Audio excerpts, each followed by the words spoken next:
From Keene in the Shire, the Liberty Media capital of the world, this is Daryl W. Perry, host of FPP Radio News for Tuesday, August 16th, 2016. Silver is trading at $20 per ounce. Gold is valued at $1,354 per ounce. And according to BitcoinAverage.com, the average price of Bitcoin is $575.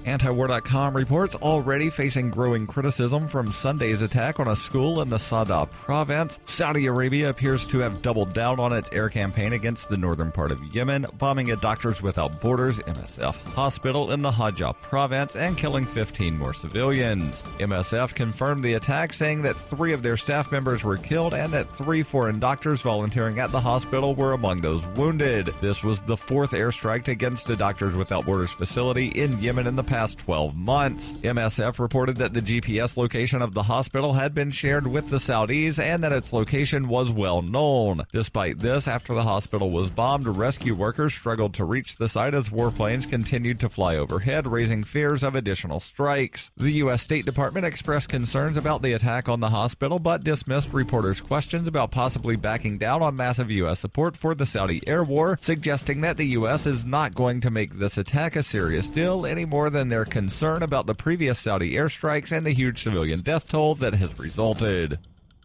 For nearly 40 years, Roberts & Roberts Brokerage has been a trusted source for buying and selling precious metals like gold and silver. They also take Bitcoin for precious metal purchases and have permanently removed the minimum purchase amount for all orders paid in the digital currency. Call Roberts & Roberts today for knowledgeable advice on buying and selling precious metals and a forward-thinking approach to new technologies. 800-874-9760 or visit online at rrbi.co.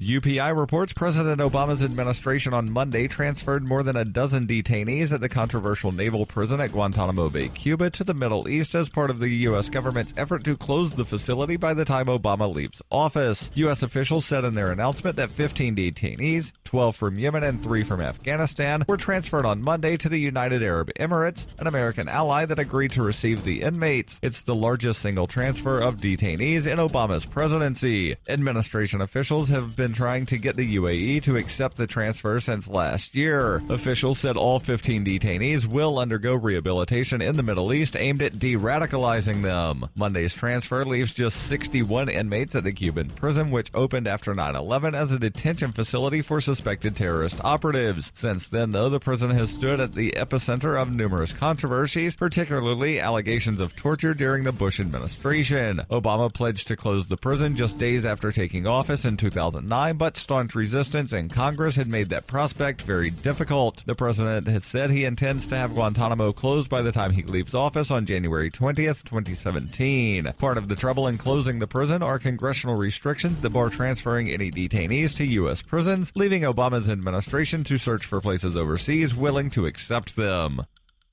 You can support FPP Radio by shopping online. Whether you're looking for precious metals, bitcoins, or books, you'll find that and more at shop.fppradio.com. Every purchase you make from one of my affiliates at shop.fppradio.com helps fund FPP Radio. That's shop.fppradio.com.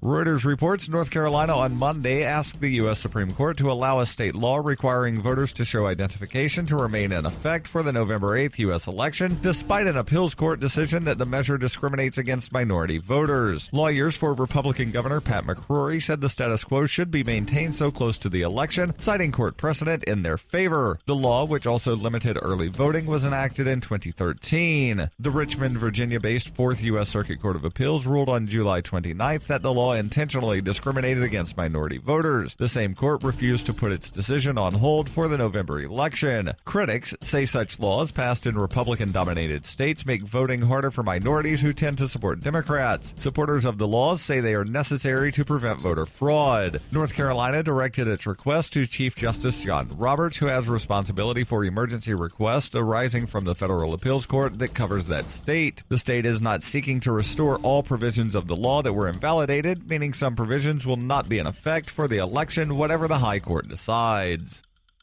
This has been FPP Radio News, online at fppradio.com.